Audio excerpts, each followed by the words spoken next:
আপনার ওই এলাকায় যারা কালকে বাড়ি বলেন না সংক্ষেপে, হ্যাঁ এলাকার নাম, যাতায়াত করেছেন যারা 2-1 দিন ভিতরে, তারা দেখেছেন যে জায়গা 7 দিন বা 10 দিন ভাবে তাফসীর হয়, তার পাশেই মাঠের ভিতরে সুন্দর একটা আয়োজন হয়েছে। দেখেছেন কেউ? সার্কাস মেলা। হ্যাঁ, তাফসীরের ময়দানে দাওয়াত দেওয়া যায় না, সার্কাসের ময়দানে লোকের অভাব হচ্ছে না। তা কিন্তু মোড়লগঞ্জের মানুষ যারা ইসলাম প্রিয় মানুষ, তাদের অবস্থা যদি এই হয়, সার্কাস আর মেলার আয়োজন করা হয়েছে। দেখেছেন না আপনারা, নাকি দেখেন না অনেকে? ওই কালিকাবাড়ির পাশেই, যারা দেখেননি যদি সুযোগ হয় দেখবেন। হ্যাঁ, কলেজ মাঠের ওই পাশেই আর কি, মাঠের ভিতরে। তো এই সার্কাস আর কি হয়েছে, তো ওই জায়গায় যারা চলে, যারা মুসলমান, চিন্তা করে কি হচ্ছে, একটু ঢুকতে পারতাম, এরকম মন চাচ্ছে না অনেকের? আল্লাহ বাবা নাহান নফসাহানির হাওয়া, মন তো কত কিছু করতে চায়, শুনতে চায়, দেখতে চায়, কিন্তু আল্লাহর শাস্তির ভয়ে, আযাবের ভয়ে নিজেকে কন্ট্রোল করবে না। এখানে তো যাওয়া যাবে না, আল্লাহ নিষেধ আছে, ঠিক না? জোরে বলো, এখানে যাওয়া যাবে না। আল্লাহ এভাবে যারা শরিয়াত বহির্ভূত কাজ থেকে নিজেকে হেফাজত রাখে, বিরত রাখে, আল্লাহ বলেন ফাইনাল জান্নাতা হিয়াল মাওয়া, আমি আল্লাহ বাসস্থান হিসেবে জান্নাতকে তার জন্য নির্ধারণ করে দিই। জোরে বলেন না সুবহানাল্লাহ। কাজ কয়টা? 2টা। একটা হলো আল্লাহর ভয় নিয়ে জীবনযাপন করা, আর একটা নিজেকে কন্ট্রোল রাখা, নিয়ন্ত্রণে রাখা, সীমা লঙ্ঘন থেকে বিরত রাখা, আল্লাহর বিধান লঙ্ঘন করা থেকে বিরত রাখা। আল্লাহ মানে 2টা কাজ যদি করতে পারে, এই 2 কাজের ভিতরে দুনিয়ার সব ভালো মন্দ কাজ চলে আসবে, তাই না? আমি আল্লাহকে যদি ভয় করে, তাহলে কি আমার জমির আইলটা ঠেলে বড় করতে পারবো? কেন? যে কেউ না দেখতে পারে। ইমালু মা শি'তুম ইন্নাহু বিমা তা'মালুনা বাসীর। বান্দা, তোমার যা ইচ্ছা তুমি করো, তবে মনে রাখবা তুমি যা করতেছো আমি আল্লাহ সব দেখতেছি। এই ভয় যাদের অন্তর আছে, সে কি চুরি করে যে তার জমির আইল বড় করতে পারবে? কথা বলুন তো, না, পারবে না। সে তার মেয়েকে ঠকাতে পারবে না, সে তার ফুপুকে ঠকাতে পারবে না, সে তার বোনকে ঠকাতে পারবে না। কথা বলেন না কেন? এক ছেলেকে বাড়িয়ে দেয় আর এক ছেলেকে ঠকাতে পারবে না। কেন? সে জানে আমার আল্লাহর কাছে যে আমার জবাবদিহি করা লাগবে। সে ব্যবসায়ী যদি হয় ওজনে কম দিতে পারবে না, ব্যবসায়ী যদি হয় মালে ভেজাল দিতে পারবে না, চাকরিজীবী যদি হয় ঘুষের লেনদেন করতে পারবে না, যদি মহাজন হয় সুদের লেনদেন করতে পারবে না। কথা বলেন না কেন? একটাই ভয়, যে আমাকে আমার রবের দরবারে যে জবাবদিহি করা লাগবে। ভাই, আমাদের সফলতা কোথায়?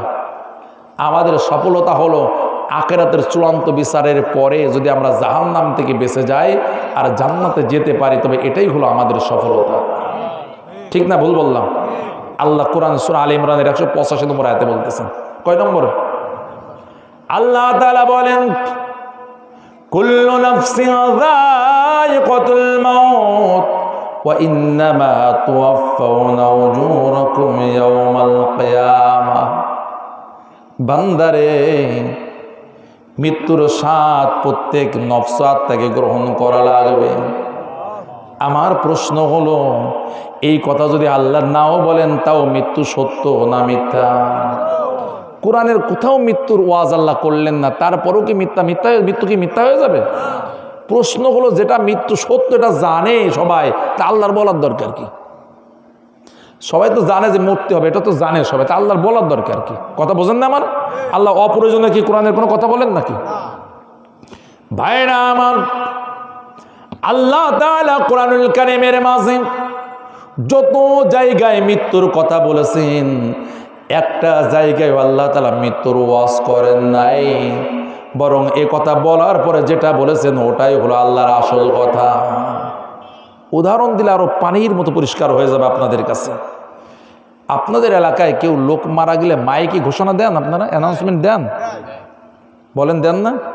মাইকে যে বলে, হ্যাঁ এই এটা কি এলাকা? বানিয়াখালী এলাকা নাকি? বানিয়াখালী এলাকার অমুকের ছেলে অমুক রোড অ্যাক্সিডেন্টে অমুক সময় মারা গেছে, অমুক সময় জানা যাবে অমুক জায়গায়, বলে না? এলাকার ধর্মপ্রাণ মুসলমানদেরকে দাওয়াত দিল ওর জানাজা অংশগ্রহণের জন্য, বলে। এইটা হলো ঘোষণা, তাই না? কিন্তু এই ঘোষণা বলার আগে আমাদের যশোর খুলনার দিকে বলে শোক সংবাদ, শোক সংবাদ, শোক সংবাদ, বলে এরকম? আপনাদের এলাকায় বলে? বলে। প্রশ্ন হলো, কেউ শোক সংবাদ যে বললো শোক সংবাদ, শোক সংবাদ, শোক সংবাদ 20 বার বলে মাইকটা বন্ধ করে হাঁটা দিল, তাহলে লোকজন কি বুঝবে? 20 বার বলা গেল শোক সংবাদ, 20 বার বলে মাইকটা বন্ধ করে মসজিদটা বন্ধ করে হাঁটা দিছে, আপনারা কি বুঝবেন? কিছু বোঝা গেল? তা যা বললে কিছু বোঝা যায় না, তা বললে কেন? যা বললে বোঝা যায় না ওটা বলে কি বলে না? কথা বলেন, বলে। এটা কোনো সংবাদ না, বরং এর মাধ্যমে মানুষ তো নানান কাজে ব্যস্ত থাকে, তাদের মনোযোগটা মাইকের দিকে আকর্ষণ করা হয়। মানে যেই শোক সংবাদ শুনে চিন্তা করে বিপদ ঘটিছে, কেউ মারা গেছে, রে চুপ করে। মারা বলে এই বাচ্চারা একটু চিল্লাপাল্লা কম করে, কি বলতে শুনেনি? আপনারা চার দোকানে গল্প করে এই সবাই চুপ করেন তো, কি হলো শুনেনি, কে মারা গেল? বোঝা গেল না? তার মানে কি হলো? আপনারা যে কাজে ব্যস্ত ছিলেন সেই কাজটা সাময়িকভাবে বন্ধ করে মনোযোগ মাইকের দিকে, এই জন্য শোক সংবাদ বলা হয়। অনেক সময় বিভিন্ন মেলা বা বিভিন্ন বলে আনন্দ সংবাদ বলে না, মনোযোগ আকর্ষণ করে। আল্লাহ যে মৃত্যুর কথা কোরআনে বলেছেন, মৃত্যুর ওয়াজ করেননি, মৃত্যুর ওয়াজ করে আল্লাহ মনোযোগ আকর্ষণ করেছেন আল্লাহর বক্তব্যের দিকে। মানে বান্দারে দুনিয়ার সুখ শান্তি, দুনিয়ার সম্পদ আর দুনিয়ার বাড়ি গাড়ি বানানোর জন্য তুমি বড় ব্যস্ত হয়ে গেছো। তোমার আমি আল্লাহর ডাকে সাড়া দেওয়ার সময় পর্যন্ত নাই, আছে না নাই? বান্দা একটা কথা ভুলে যেও না, তোমার সব ব্যস্ততা বন্ধ হয়ে যাবে যখন মালাকুল মাউত তোমার সামনে হাজির হয়ে যাবে। সব ব্যস্ততা বন্ধ হয়ে যাবে, সব ভোগ বিলাসের চিন্তা শেষ হয়ে যাবে। তুমি চিন্তা করতে তোমার পরিবারে যদি তুমি মারা যাও, পরিবারটা অসহায় হয়ে যাবে। না না, তুমি মারা যাও এরপরও তোমার পরিবার ঠিক মতো এই জমিনে চলবে। তুমি মনে করতে তোমার ছাড়া চলে না, আল্লাহ বলেন তোমার ছাড়াও এই জমিন চলবে, এটা আমি আল্লাহর সিদ্ধান্ত। ও বান্দা শোনো, এত ব্যস্ত তুমি শুনে নাও, কুল্লু নাফসিন যায়িকাতুল মাউত, মৃত্যুর স্বাদ তুমি যেহেতু প্রাণ আছে তোমাকে আস্বাদন করাই লাগবে। এটা মূল কথা নয়। আল্লাহ মৃত্যুর কথা মনে করিয়ে দিয়ে মূলত আখিরাতের দিকে মনোযোগ আকর্ষণ করতে চান, ঠিক না ভাই? কথা বলুন। আল্লাহ নবী বলতেছেন বেশি বেশি করে মৃত্যুর কথা স্মরণ করো, মৃত্যু তোমাদের দুনিয়ার স্বাদকে বিস্বাদ বানিয়ে দিবে, দুনিয়ার ভিতর মোহ থাকবে না। এই জন্য আল্লাহ তাআলা বললেন, তাহলে এইটা হলো মৃত্যুর কথা, হলো শোক সংবাদের মতো। এবার আল্লাহ মূল বক্তব্য দিচ্ছেন, যেভাবে আমরা 3-4 বার শোক সংবাদ বলে এবার বলে অমুকের ছেলে অমুক বাড়ি অমুক জায়গায় অমুক সময় মারা গেছে। এবার আল্লাহ মূল এবার মেসেজ দিচ্ছেন, সেটা হলো পরে।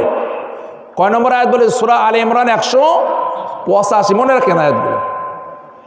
আল্লাহ তাআলা এবার বললেন, ওয়া ইন্নামা তুওয়াফাউনা উজুরাকুম ইয়াওমাল কিয়ামাহ, মৃত্যু শেষ কথা নয়, মূলত এর মাধ্যমে তোমাদেরকে আমার কাছে হাজিরা দেওয়া লাগবে। ও বান্দা ও বান্দি শোনো, আমার কাছে যখন হাজির হবে আমি আল্লাহ তাআলা তোমাদের দুনিয়ার কর্মের কড়াই গন্ডায় বোঝেন তো, একেবারে পঙ্কানো ভাবে কড়াই গন্ডায় তোমাদের জীবনের হিসাবে আমি আল্লাহ তোমাদের বুঝিয়ে দেব। একদম কড়াই গন্ডায়, কারোর প্রতি কোনো জুলুম করা হবে না, যা করে আসবা তার প্রতিদান বুঝিয়ে দেওয়া হবে। এখন আয়াত শেষ হয়নি। আল্লাহ এরপরে বললেন, ফামান যুহজিআ আনিন নারি ওয়া উদখিলাল জান্নাহ, ওই হিসাবের ময়দানে, ফলাফল প্রকাশের ময়দানে যারা জাহান্নামের আগুন থেকে বেঁচে যাওয়া, কি থেকে বেঁচে যাওয়া, এরকম একটা আপনার হাতে সনদ ধরিয়ে দেওয়া হবে, তাতে লেখা থাকবে বান্দারে তোমাকে আর জাহান্নামে যাওয়া লাগবে না। কোথায় যাওয়া লাগবে না? জাহান্নাম থেকে মুক্তির একটা সনদ দেওয়া হবে, যাতে করে জাহান্নামের ফেরেশতাদের সাথে যদি দেখা হয়, তাদেরকে যদি দেখানো হয়, দেখো আল্লাহর ফেরেশতারা আমার কাছে মুক্তির সনদ আছে। শেষ করে দেবেন নাকি? আচ্ছা, আপনার কি বিরক্ত হয়ে যাচ্ছেন না তো? আল্লাহ তাআলা বলেন, খুব খেয়াল করুন, ফামান যুহজিআ আনিন নার, ওই চূড়ান্ত পুঙ্খানুপুঙ্খানু হিসাবের পরে এবার ফলাফল দেওয়ার পালা, তাই না ভাই? কথা বলেন। সকাল 8টা থেকে বিকাল 4টা পর্যন্ত একটানা ভোট গ্রহণ করা হয়।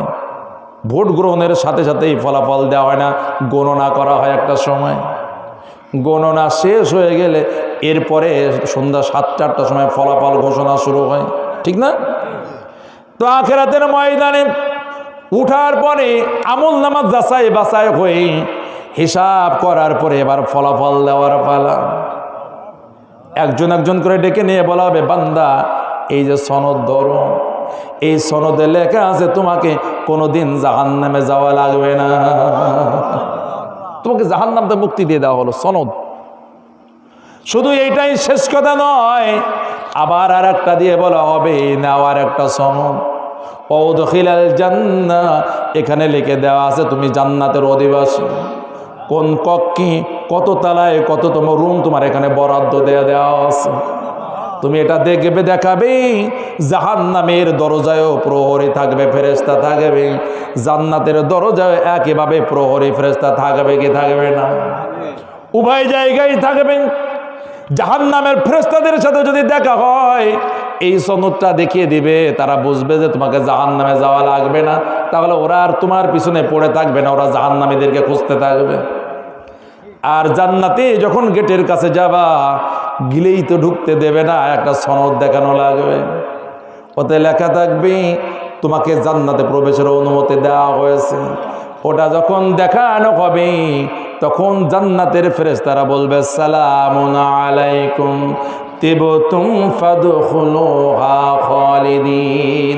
সুবহানাল্লাহ।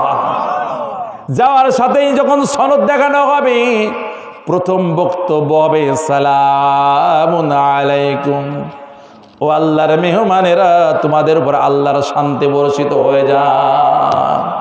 তিবতুম, তোমরা সুখী হও, আমরা তোমাদের জন্য দোয়া করতেছি। ফাদখুলুহা খালিদিন, এই দরজা খুলে দাও, ঢোকো, চিরদিনের জন্য ঢোকো, আর কোনোদিন বের হওয়া লাগবে না। সুবহানাল্লাহ বলেন। আল্লাহ বলেন এরকম দুটো সনদ যারা পাবে চূড়ান্ত ময়দানে, ফাকাদ ফাস, আমি আল্লাহ বলতেছি কেবলমাত্র ওই বান্দা, ওই বান্দি সফল হবে। এই সনদ যারা পাবে না, পৃথিবীর সব কিছুর মালিক হয়ে যান, তাও ওরা সফল হতে পারবে না। কথা কি বোঝা গেছে কিনা? তাহলে আমাদের সফলতা মানে হলো জাহান্নামের আগুন থেকে মুক্তি পাওয়া আর জান্নাতে যাওয়ার প্রবেশ অধিকার লাভ করা। ঠিক কিনা জোরে বলুন ভাই। বন্ধুগণ আমার, এই জন্য বলতেছি আখিরাতের হিসাবে যাদের চিন্তা নাই, তারা অন্যের সম্পদ আত্মসাৎ করেও দুইবার ভাবে না, অন্যকে পিটাতেও দুইবার ভাবে না, অন্যকে মার দিয়ে জুলুম করতেও দুইবার ভাবে না, অন্যের নামে মিথ্যা মামলা দিতে দুইবার ভাবে না। কেননা ওদের বিশ্বাস নাই যে আখিরাতের ময়দানে আল্লাহর কাছে হিসাব দেওয়া লাগবে। এই ভয় যদি থাকে, একজন মুমিন অন্ততপক্ষে কোনো ধরনের মিথ্যা তার জবান থেকে বের করতে পারে না। মিথ্যা সাক্ষ্য দিয়ে একজন নিরপরাধ মানুষকে বছরের পর বছর জেল খাটানো তো দূরের কথা, একজন মানুষ তার জবান থেকে মিথ্যা সাক্ষ্য দিতে পারে না। কথা বলেন। এই সাক্ষ্য তখনই দিবে, এই অন্যায়ের পর তখনই গ্রহণ করবে আখিরাতের চুলচেরা হিসাবের কথা যখন ভুলে যাবে। ও চিন্তা করে আমাদের বাপ দাদারা কত কাফের নেতা ছিল, ফিরাউন, নমরুদ, এরা কত বড় বড় নেতা ছিল, আবু জাহলরা, ওরা মাটির তলে চলে যায়, যখন আসে তো আমাদেরও যা হবে তাই হবে না। কথা বলেন, আসে না নাই? মাটির তল থেকে যে তো কত আমাদের লিডার নেতারা ছিল, ওরা তো কেউ উঠে আসেনি, তো আমাদেরও কেটে যাবে। ভাইরা আমার, খুব ভালো করে বোঝেন। একজন মানুষ নতুন বিবাহ করে এনেছে, যেই রাতটাকে প্রথম রাত, ওটাকে কি রাত বলে? এটা ফেলে দিতে, বাসর রাত বলে। একটু জানেন না তো আপনারা নাকি? আচ্ছা জানেন, আমি বলি বাসর রাত বলে। আর একজন মানুষ এখন কি মানে বাগেরহাট, খুলনা, এই এলাকার যত হসপিটাল আছে সেখানে কিছু রুগী আছে না নাই? কথা আছে না নাই? এমন অনেক রুগী আছে মারাত্মক যন্ত্রণায় ভুগতেছে, হয়তো তার মাথায় যন্ত্রণা, হয়তো তার বুকি যন্ত্রণা, অন্যান্য অসুখের কারণে খুব প্রচণ্ড কষ্ট পাচ্ছে। এই দুইজন মানুষ আজকের রাত চলে যাচ্ছে, দুইজনের অনুভূতি কি একরকম না আলাদা আলাদা? একরকম। যে বাসর রাত করে ও চিন্তা করে কি রে, ঢুকতে পারলাম না, ফজরে আজান দিতেছে, ডাকাডাকি করতেছে, ব্যাপার কি? তার কাছে ওই দিন ঘন্টা মিনিটের বেগে চলে যায়। ঘন্টা কিসের বেগে চলে যায়? কারণ আনন্দের সময়টা দ্রুত বয়ে যায়, আর দুঃখের সময়টা যেতেই চায় না। যে ওই হসপিটালে বেডে বসে আছে, সামনেটা ঘড়ি লাগানো আছে, 5 মিনিট টাকায় বলে, আরে আল্লাহ 1 ঘন্টা চলে গেছে, এখনো কেউ 5 মিনিট হলো। মানে তার কাছে 5 মিনিট 1 ঘন্টার মতো মনে হয়।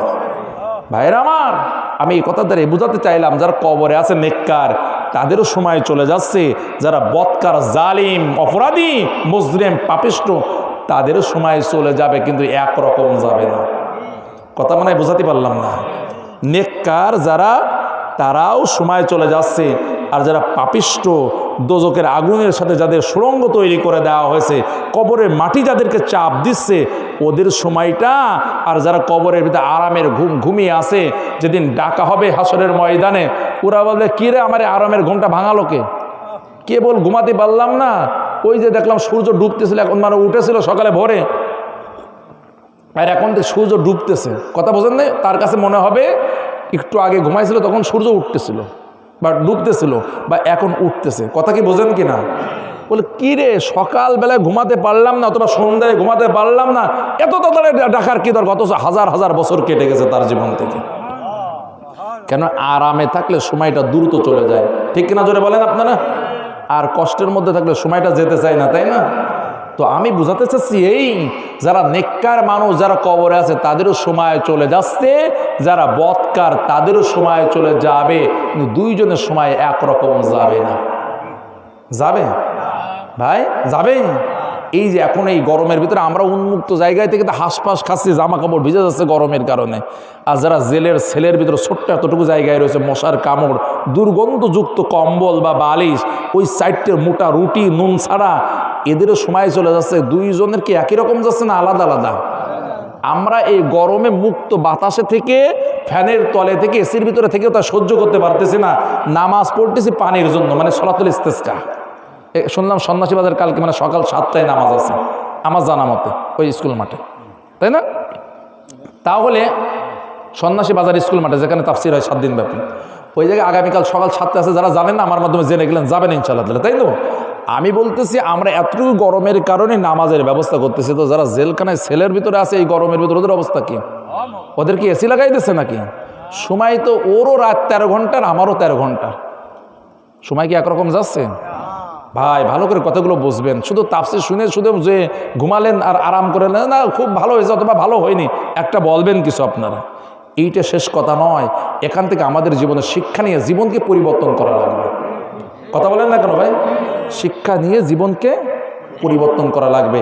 এই ময়দানে 39 বছর ধরে তাফসীর আছে, তাই তো? এইবার দিয়ে 39তম, মানে কি 12 বছর যদি 1 যুগ হয়, 4 বারং 48, তার মানে কি 3 বারং 36, 3 যুগ হয়ে আরো 3 বছর হয়ে গেছে, ঠিক না ভাই?